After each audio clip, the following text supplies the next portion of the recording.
This show may contain explicit language and/or spoilers.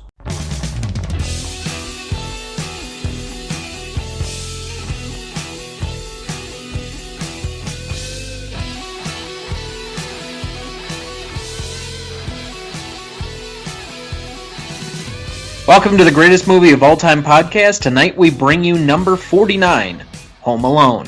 I'm Tom Duncan. And I'm Dana Duncan.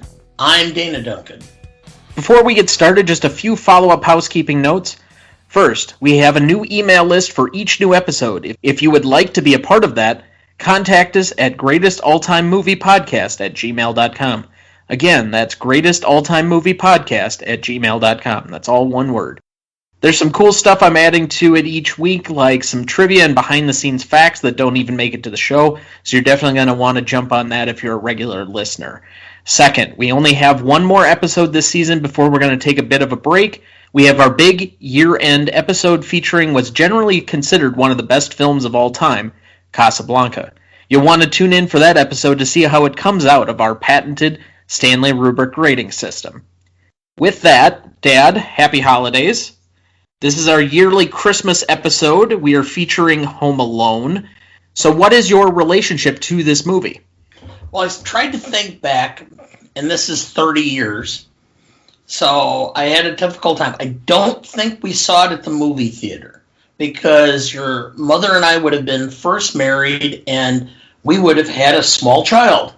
So my thought is we probably saw this on VHS or HBO when it came available, probably into the summer, or may have even been the next Christmas. You ever have something that seems familiar to you, but you just can't recall having seen something? Like, you know the premise, you know who's in it, it seems somewhat familiar, like you've seen clips of it, and you can have this picture in your mind, but you just simply can't remember watching it. That was me for this movie. I kind of alluded to it at the end of our last episode that I don't recall watching this, but I know that I have at some point or another. And I think especially with some of these movies that are early on in childhood, so just a potential dating of myself, this movie came out 5 or 6 months after I was born. This was December, I believe, of 1990. I was July of 1990. And so this is not one that I have a strong connection with, because I just simply don't remember seeing it. It was never like one of those that we played constantly like we did It's a Wonderful Life in the house, or every Christmas that it was like a requirement we had to watch this movie. And frankly, we didn't watch a ton of Christmas movies. There was usually one or two go-tos. This was never one of them. So my relationship is a little limited. That being said, I did enjoy the rewatch of this, provided that I have seen it before. Some ways I was experiencing it like a new movie. So, as we do each week, let's just kind of go through the basic plot summary and recognition. When bratty 8-year-old Kevin McCallister, played by Macaulay Culkin, acts out the night before a family trip to Paris, his mother, played by Catherine O'Hara, makes him sleep in the attic. After the McCallisters mistakenly leave for the airport without Kevin, he awakens to an empty house and assumes his wish to have no family has come true. But his excitement sours when he realizes that two conmen, Joe Pesci and Daniel Stern, plan to rob the McCallister residence, and that he alone must protect the family home. This movie was nominated for Best Original Score for John Williams, as well as Best Song for Somewhere in My Memory, music again by John Williams. So, Dad, what is this movie about?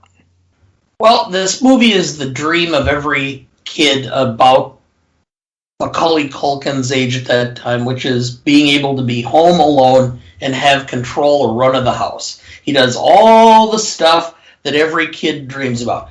Jumping on the bed, eating ice cream in the middle of the night, watching TV that he isn't supposed to be watching, looking at Playboy magazines in his brother's closet or his brother's trunk. All the stuff you're not supposed to do, he gets to do. And it's the thought process involved there of him kind of, I get to do everything I want, and then realizing it's kind of empty, and I really ultimately liked my family, even though I said I didn't.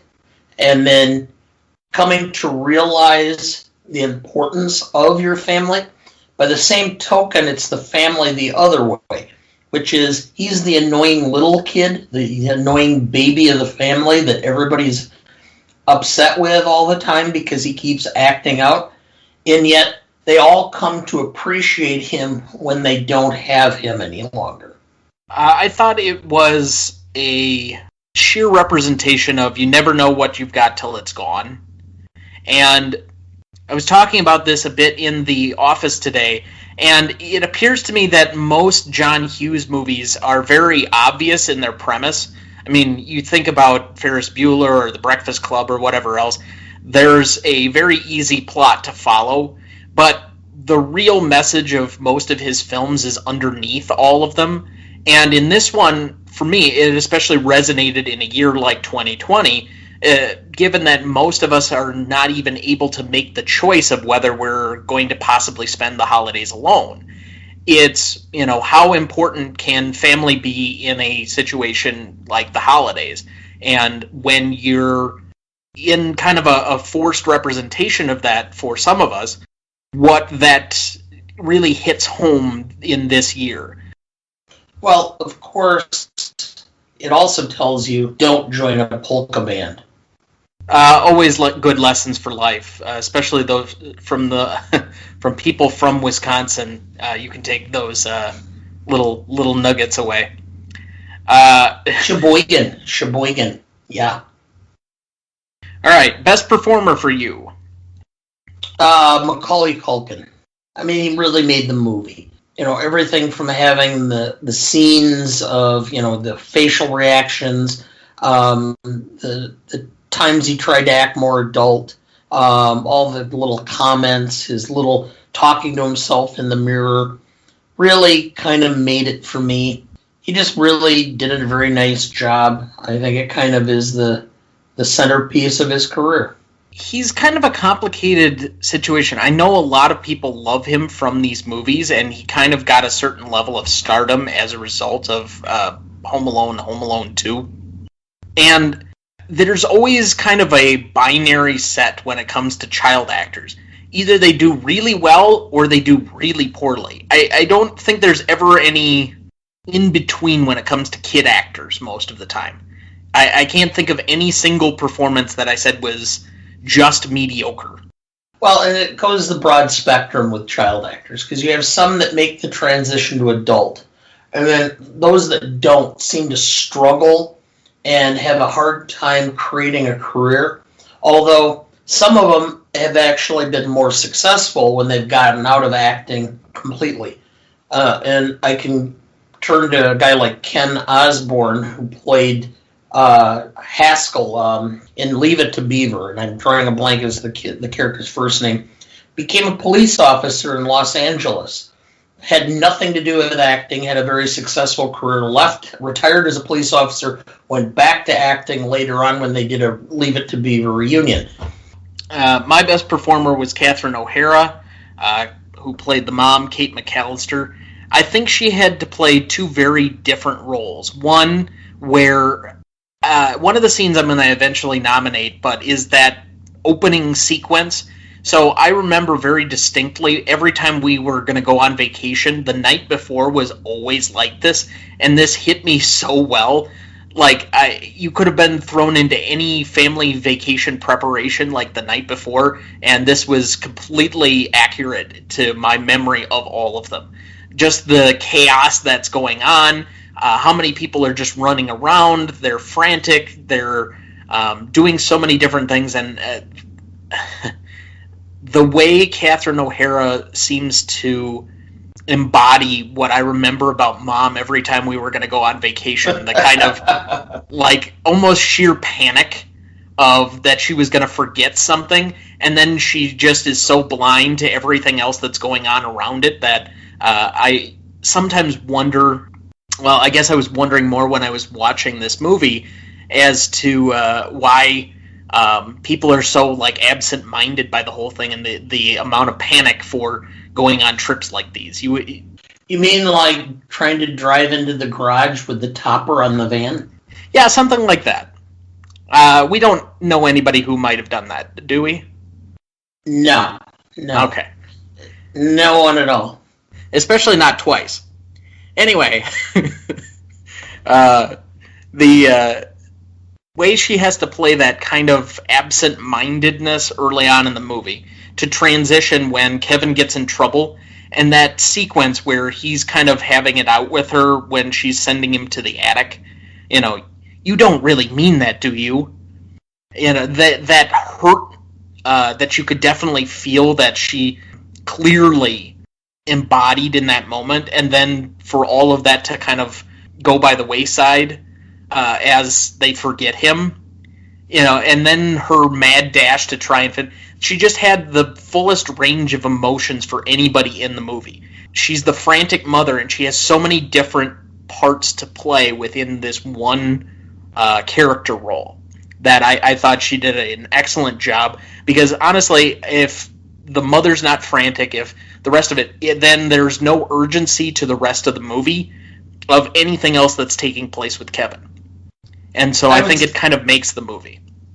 I was expecting her to put on some wigs and have Daniel Levy show up any moment. I thought that she would do some weird accent about her acting career.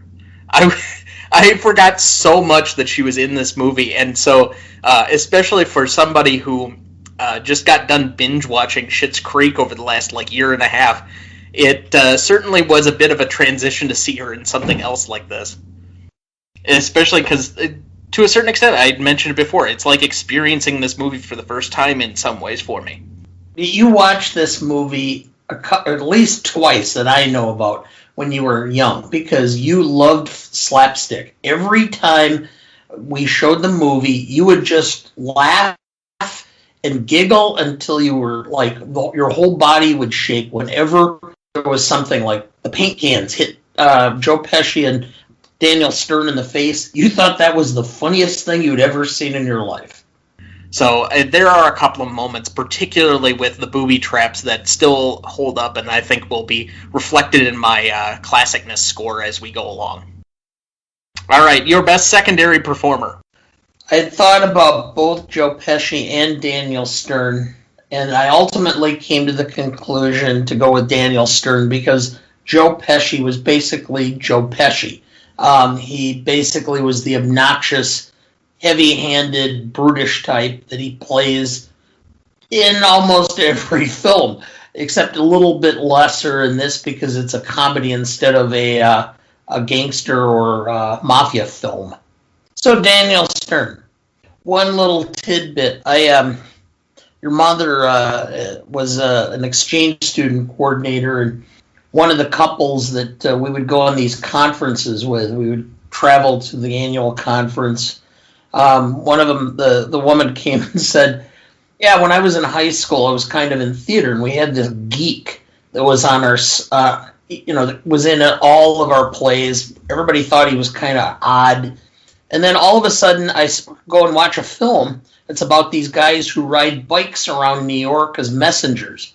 And I'm like, hey, that's Daniel Stern, the guy I went to high school with.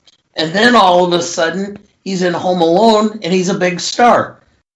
I certainly appreciate the Wet Bandit combination.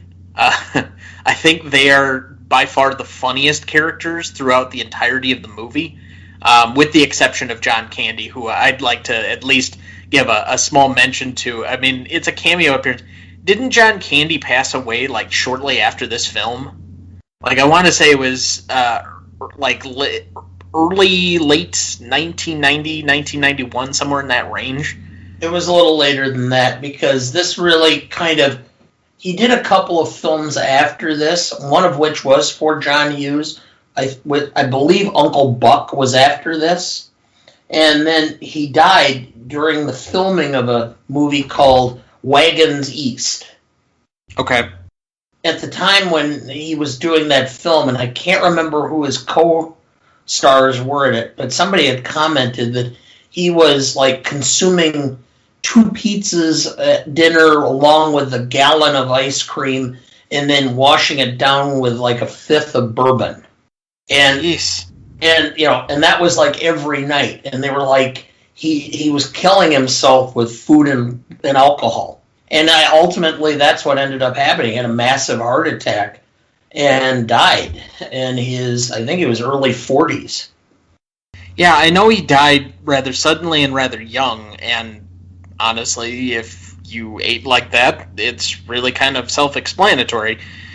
So unfortunate because, I mean, he was an incredibly funny guy, and you can still see it in even these small bursts that we get here. I thought it was a great small cameo for him in order to do this movie. But my best secondary performer was John Hughes. He didn't direct the movie. That was Chris Columbus, the kind of famous franchise director. But he did write and produce the movie. And there's just something about all of the scripts that he seemed to come up with. They're very simple in their concepts or their premises, but they have such a depth to them that this one really got to me and hit me in a lot of different places emotionally that I'll get to here in a minute or two. But I just appreciated how well written the scene or the movie was, because it was simple and accessible that people who didn't necessarily want to think more deeply about the movie could enjoy it. It was entertaining.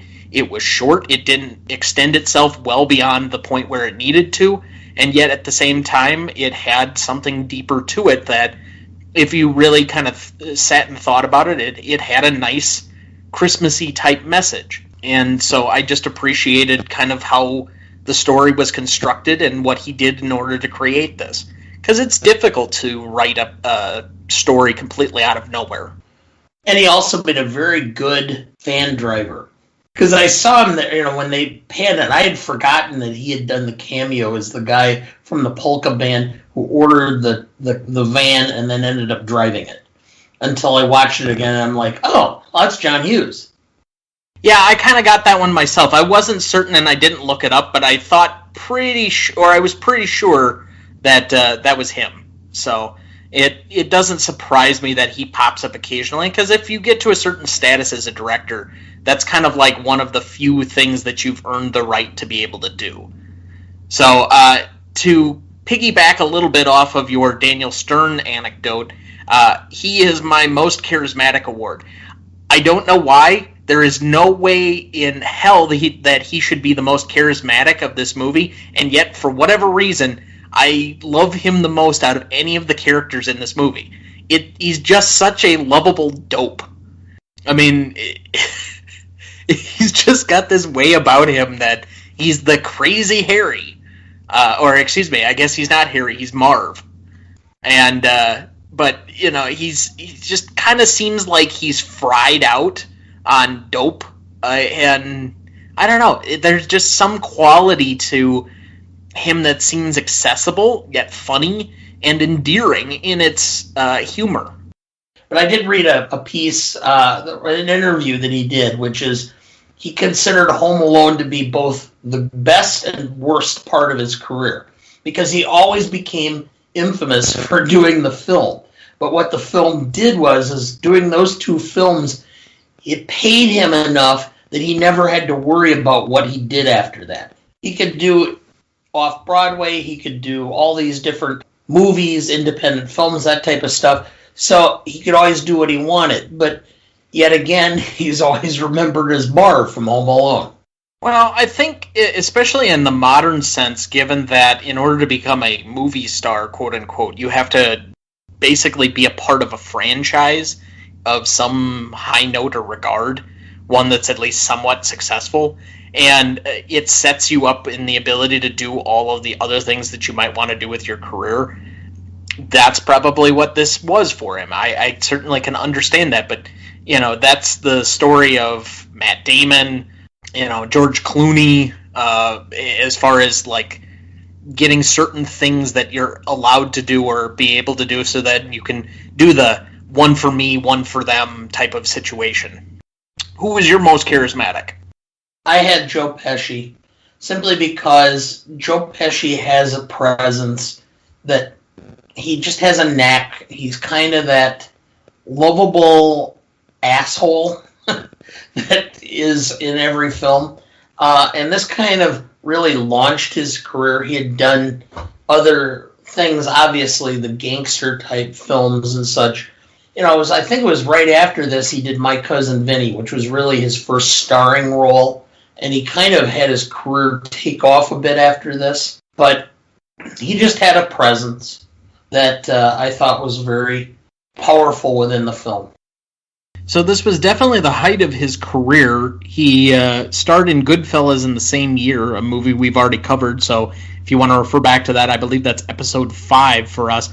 But you are somewhat correct, 1992. So this came out late, or the last part of 1990. 1992 was My Cousin Vinny. So this is probably about peak Joe Pesci.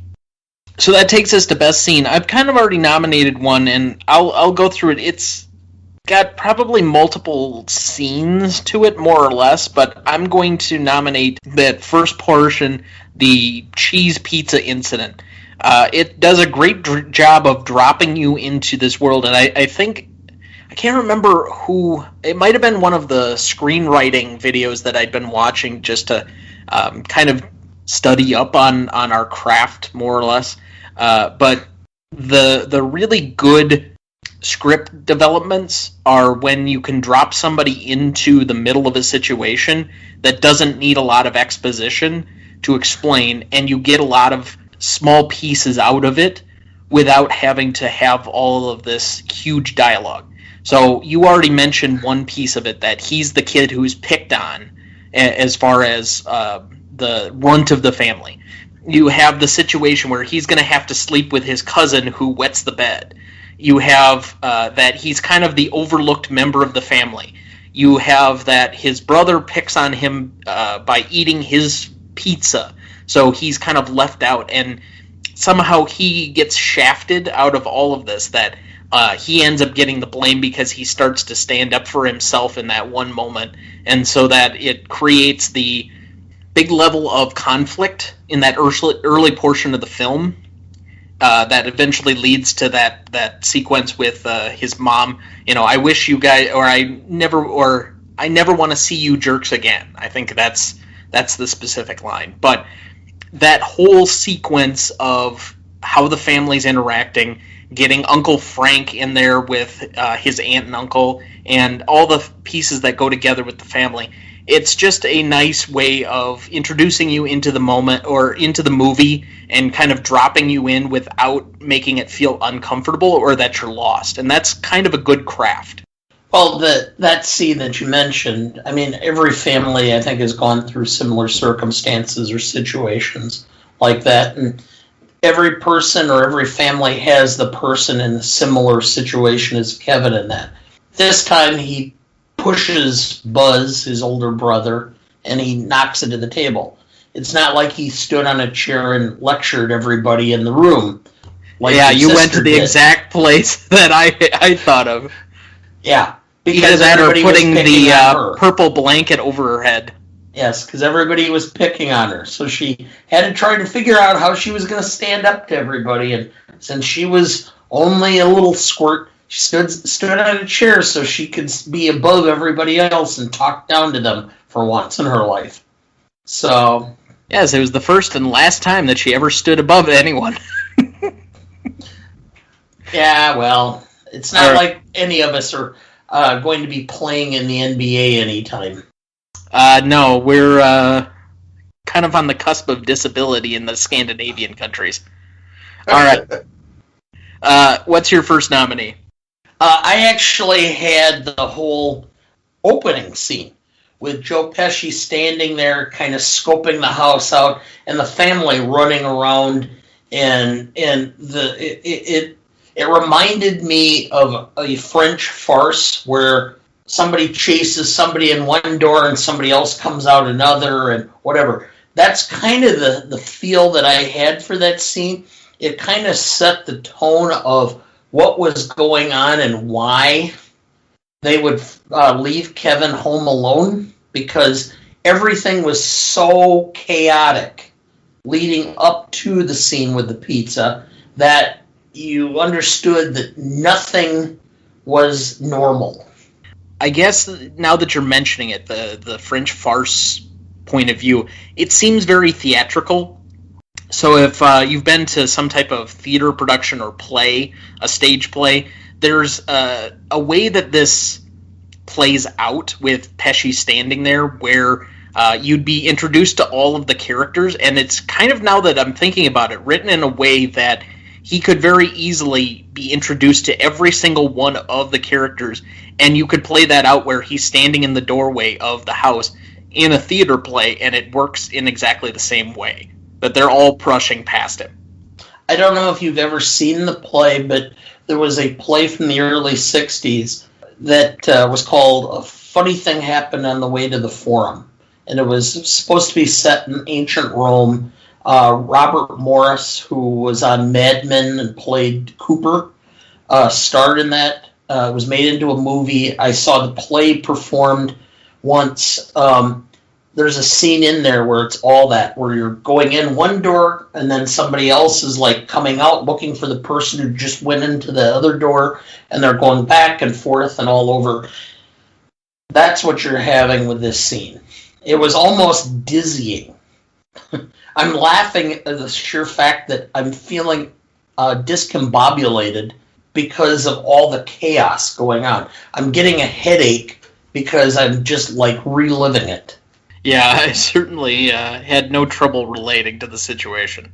All right, my next one, and we've kind of already talked about it, but it's John Candy's appearance as Gus Polinski. I mean, the two of us are from Wisconsin, so this like has an extra degree where it sits well with us, because we know Sheboygan and Kenosha and all of these places, but I don't know. Oh, you know that song that we produced? Oh, you never heard of that one? Well, how about this other song that we... And he's like just so amazed that they'd never heard of a polka band when this should be just completely obvious that nobody would listen to polka. I still don't know why in Wisconsin we insist on this being a thing. Well, if you go to Milwaukee, to the conference center, they have like the Hall of Fame of polka along the escalator.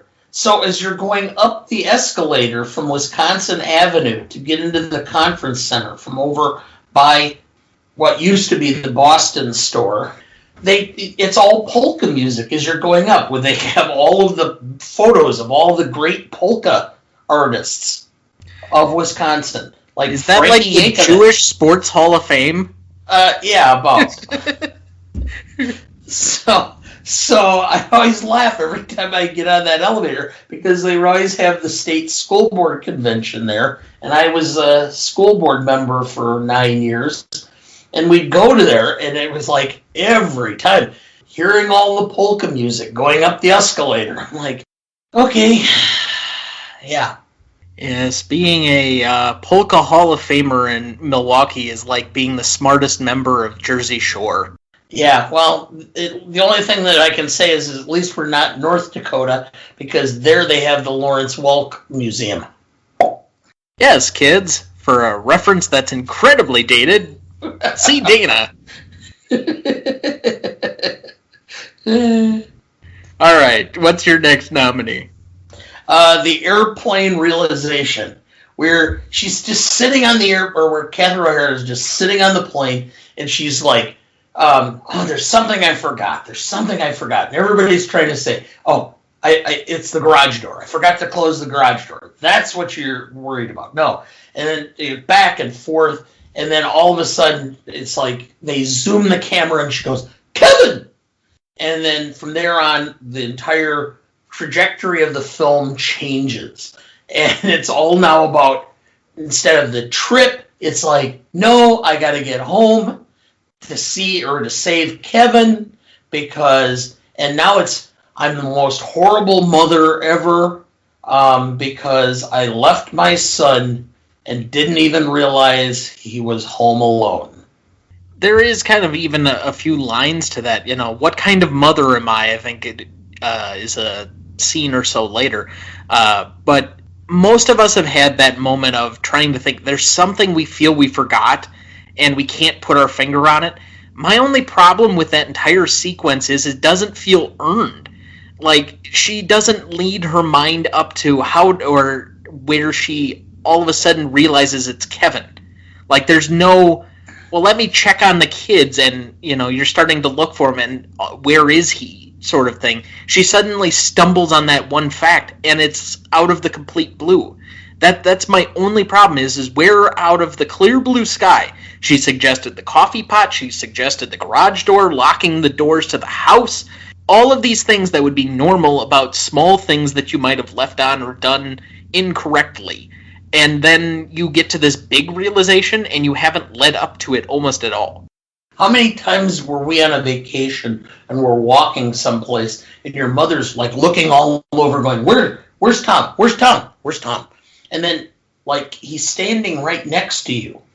That's not the same thing at all. But no, it is. Because that's where, that would have been a much more honest reaction, where all of a sudden she's like, looks around the plane going, okay, is everybody here that's supposed to be here? And that's then she what stands, I just said. I know, and I'm agreeing with you. Okay. I know it's a difficult concept for you to understand when I agree with you. But I just thought I would give you that opportunity. So you should actually write this down that I agreed with you on something so that you can savor it later. Kind of like a fine wine or a fine brandy.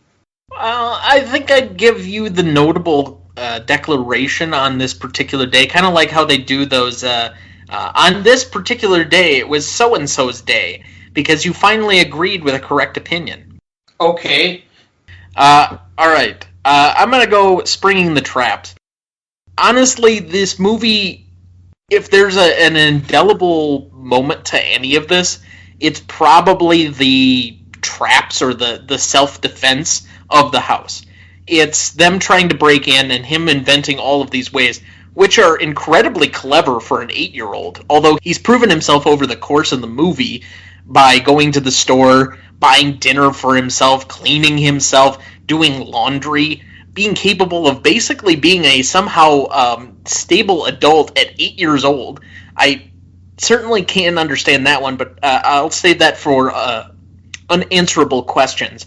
The degree to which he does these rather clever but very simple and not even terribly extravagant booby traps. The tar on the stairs, the iron to the face, the paint cans dropped from the stairwell, the ice over of the stairwells. Those are very small things that he was able to do. The one extravagant thing was putting the rope line out into the middle of the yard. And even then, he somehow still gets caught and he has to get bailed out by Old Man Marley.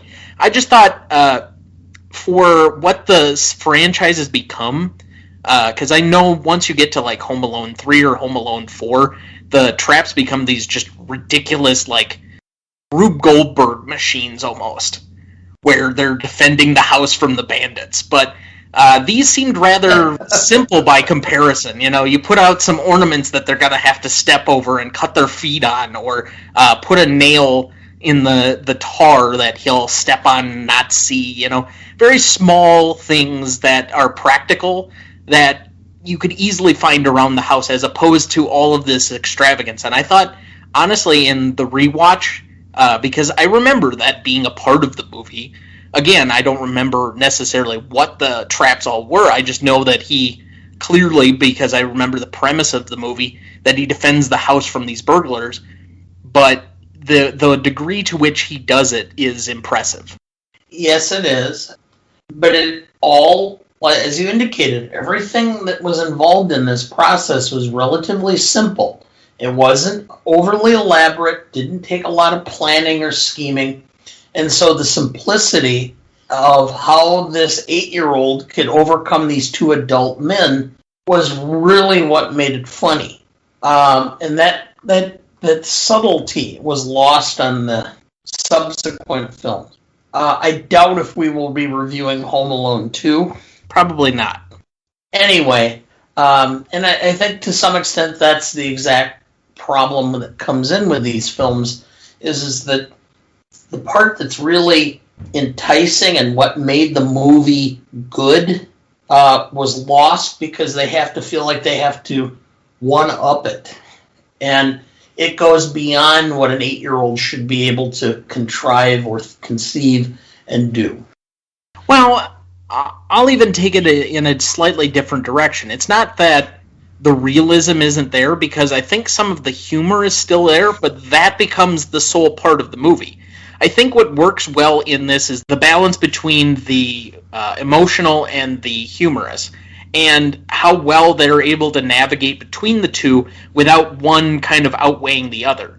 You know, there isn't a huge scenario where he's got to defend the house multiple times against the burglars. He just creates some rather unique ways to either make the burglars go away because they think people are home, or that he ultimately has that lead-up scene. So it doesn't become the sole center point of the movie. It's working in many different facets. And so, because of that balance, I think it works much better in this movie by comparison to some of its sequels. Do you have any other nominees? Well, it's part of the whole battle action or the booby traps and such, but it's a unique scene in and of itself, so I'm going to highlight it. You're going to separate it out, okay. Yes, it's the tarantula on the face. Okay, yeah, I kind of forgot that one in doing my notes.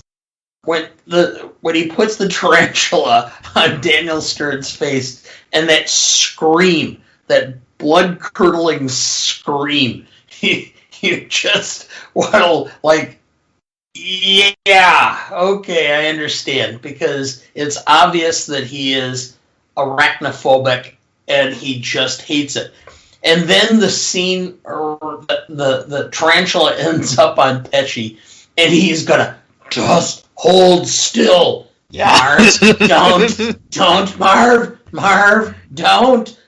And then he, like, hauls off and just wails on him with the crowbar, trying to kill the tarantula. Did you just make Pesci somehow Irish? You made him sound like a Lucky Charms character. Okay. Well, maybe not. I don't know. I'd have to listen to it. All right. The next one I'm going to nominate is one that's kind of in the middle of the movie. It's kind of taking place before all of the action at the end with the burglars, and it's probably the most beautiful scene of the movie as far as I'm concerned, and that's Kevin kind of connecting, I don't know, finding his somewhat mirror in a personality, being relating to someone else in Old Man Marley. You know, he's scared of this guy that they've created this scary picture of in their head, that he's killed his entire family. And it's actually much more simple than that, obviously. But he's essentially estranged his entire family. He has done what Kevin has done, but in the more adult sense. Kevin wished his family away, and he thinks he's made his entire family disappear, so that's why he obviously goes to visit Santa at the end of the movie. 2 grown daughters. There's a certain aspect of it that just rang true to me. The reason that it was the favorite to me is it's the one that gave me the most reaction out of any particular scene in this movie. Because the minute he basically insinuates that it's not his fault for his infidelities, it's his daughter's, I'm like, you are so full of shit. Right now, you are just making it up. No matter how well the Holy Grail would have done getting the Life of Brian done for that reason. All right, so what did you have down for novelty then? Well, it was unique because it was a historical piece written entirely nonsensical with a comedy base. I don't remember ever seeing a film like it before. It predated very, Airplane and some of the other films of that genre where it's basically just joke after joke after joke. And so I gave it a fairly high novelty score for that reason, because I don't ever remember seeing anything like it before. So I went with a 9 on this for that very reason. All right, so this is where I'm going to quibble with that number just slightly. Not for a matter of opinion, but rather a matter of fact. I would say this is a genre film, and that they're writing jokes around a genre film, because you're poking fun at medieval or some type of fantasy with King Arthur and that sort of thing. And King Arthur had been done, at least movie quality wise, before that. Now they were doing it on a shorter budget, so thus why they went to some more absurd extremes with the coconuts, and then the final sequence, which we'll get here to in a minute. But how is this any different? The comedy's different. That's where I separate it. But as far as a genre-breaking comedy, how is this that much different than Young Frankenstein or Blazing Saddles that came before it? Now, in the 70s, this is experimental. This wasn't something tried and true. It's not like Scary Movie or some of the other things, but I do knock it a little bit for that. Well, the difference is that, yes, there are funny lines and funny moments in Blazing Saddles and Young Frankenstein and such, but there's a central story that you're telling with jokes written into it. This is more of its jokes, and they just filled it in with a central story to hold it together. So the approach, and again, the humor style is different. So I'm not going to quibble with that. I went with a 7 because of that. But I think as far as how to do a comedy movie, I can't give it full merits on that edge of it. Okay, I understand your point. So what was your number again? 9. All right, so that's an 8. I think that's reasonable. Classicness, this is going to be probably more subjective than we otherwise have been. And this is going to be the difficulty with comedies, is whether the jokes hold up. I'm sure for you they do. For me, they do not. I went with a bellwether 5. Very rarely did I get anything more than a chuckle from this movie.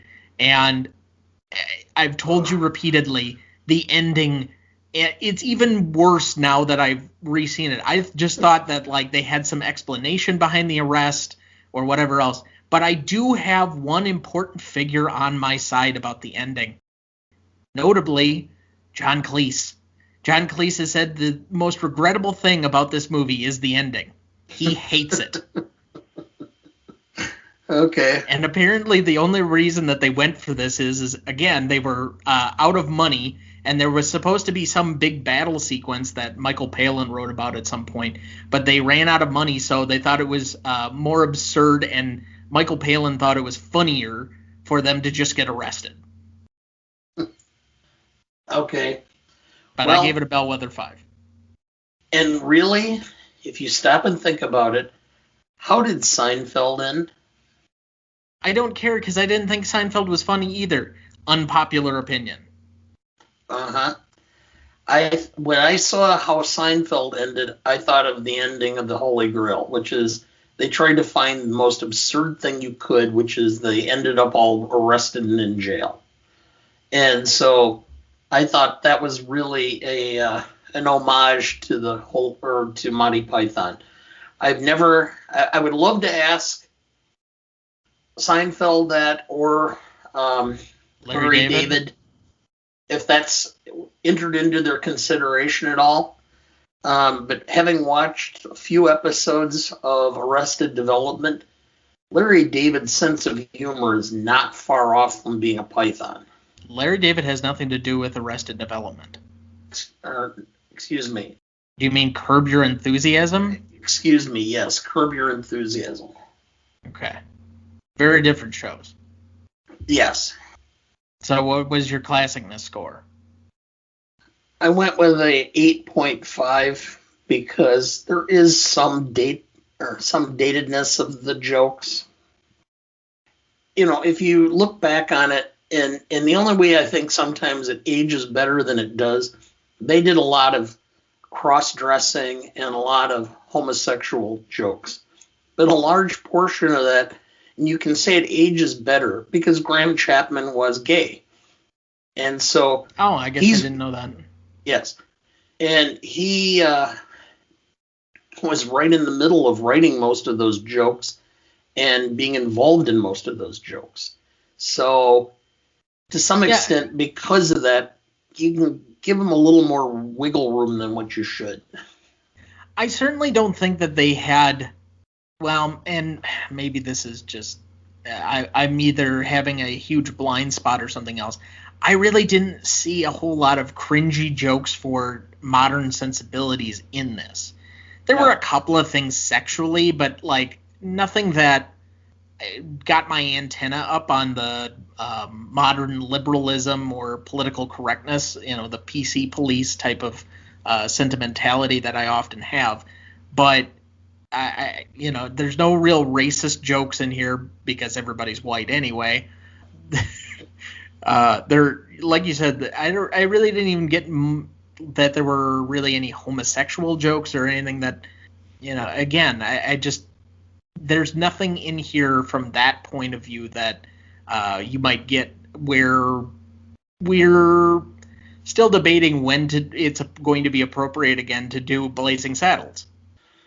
Yes, that was a conversation I was having with your mother, sister, and grandmother over lunch. Because we were talking about the film the recording for tonight, and we were talking about that, and of course, Sarah, your sister, says, "Well, what's wrong with Blazing Saddles?" Oh, Sarah. I'm like, Sarah. Poor innocent Sarah. Yes, and of course, your mother says, "Well, the entire thing is extremely racist." And I said, "Yeah, but you know who wrote all the jokes? Well, the racist jokes was it's Richard racist Pryor. in the same. It's racist in the same way that doing a musical called Springtime for Hitler is racist. I mean, it's written by a Jew. Taking back a certain level of power because the primary hero or character is a black sheriff in a Western. When most Westerns, if they featured a black person, they barely got any speaking lines and were usually a farmhand. Yes. So there is a bit of some reclamation, and I know saying that as a white person is kind of maybe another big blind spot for me, but I think that was the heart of what the movie was supposed to be. But interspersed in there are a ton of bad name-calling jokes, racial jokes, stereotypical jokes. Yeah, it's just chock full of that. So, anyway. Even to the Busby Berkeley scene at the end with Dom DeLuise. Boy, that's a cringe-worthy moment in and of itself. But we don't want the Irish.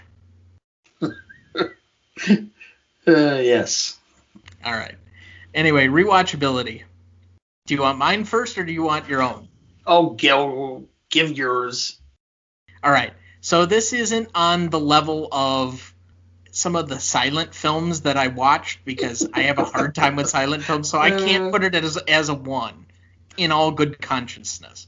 It's not Out of Africa, which is just overly long and for no good reason, even though I did get some level of enjoyment from that, so it wasn't even quite at that level. And maybe I'm being a bit harsh, but we wanted to create new barometers, so I gave it a 2. Words cannot express how dumb I think this movie is and how difficult it is for me to hold my attention on this because there's no central narrative to the story. I've told you repeatedly that narrative is one of the biggest things to me. And if you want to ruin a movie for me, have the narrative not make any sense. And in this movie, there's no flipping narrative.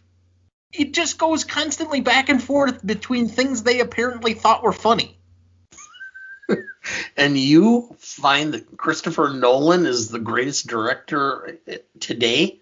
I mean, his narratives are all over the place. No. First off, if you want to get into a conversation with Christopher Nolan, to follow his narratives is a somewhat of a puzzle. So I find that engaging. He's my favorite director. I did not say he was the best director because partly he really disappointed me on Tenet, but that's another day and another movie. Yes. A few years from now, at the best. Rewatchability. Well, I'm going to balance you out. I don't give this score often. 10. All right.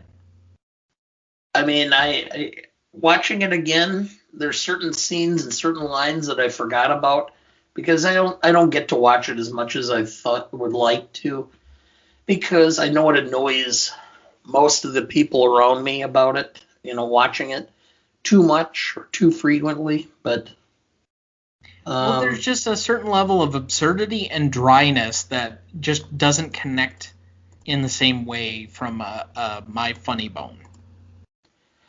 I appreciate lots of variations in comedy, all kinds of different things. I mean, I was having a very stressful day and I needed about 15 minutes to just completely, change my attitude. I happened to turn on my TV in my office and they had Naked Gun 33 1/3 on, which is a lot of physical humor at the Academy Awards. Yes. And I just bust out laughing. I could not stop laughing. I laughed for 15 minutes and felt so much better. But again, physical humor, I enjoy. I like, there's a ton of different things I can appreciate. And so I just have an appreciation for the dryness of this and for the plan, the just absurdity of the situation. Honestly, I'm going to knock myself a little bit here. I'm a comedy snob. I have a very small cross section of things that appeal to me as funny, and so I recognize that I'm never going to get every piece of comedy that's out there. It's a very small cross section between like intellectual and sarcastic humor, and occasionally a surprising or physical bit will get me, but that only works once or twice. I can very rarely do it multiple times and it make a whole lot of sense to me. Which is why you do not appreciate Peter Sellers in the Pink Panther movies. No. Okay, I should put a caveat. I like the original Pink Panther because I love David Niven. But past that, Okay. So, all right, to recap for everybody, in case, since I didn't do the averages at home, we agreed on a 9.5 for Legacy, which oddly enough I talked you up on. Impact Significance, we had a 5.5 average. Novelty, 8. Classicness, 6.75 average. Rewatchability was a 6. 9.5 for audience score, so out of a 95%. The critic score actually is 97% on Rotten Tomatoes. And that gives us a total of 45.25 points. So pretty well right in the smack dab of the middle of the list. Okay. So, any remaining questions? I don't. I've seen this film enough. I've heard enough. I've read enough. I've talked about it. Seen enough interviews being done by the Pythons. I've watched all the specials they've done. So no, I don't have any remaining questions. I only have one. What is the capital of Assyria? Yeah. All right. Well, this is my life. It always will be. There's nothing else. Just us and the microphones. And those wonderful people out there in the dark. All right, Mr. DeMille, I'm ready for my close-up. Next week we will be doing Wall-E with special guest Roger Walkoff, which, as I mentioned earlier, is available on Disney+, so please go watch that before you listen to next week's episode. You won't want to miss that one. Please like, subscribe, review, or whatever on whatever platform you have so that you can join in on our fun. You can also email the show at greatestaltimemoviepodcast@gmail.com. Find us on Instagram at @gmotepodcast, or The Greatest Movie of All Time is available through the show links that are in the episode notes. Greatest Movie of All Time is a production of Ronnie Duncan Studios. Our show is mixed, edited, and written by Thomas Duncan. Our music is thanks to Purple Planet Music. Our technical provider and distributor is Anchor FM.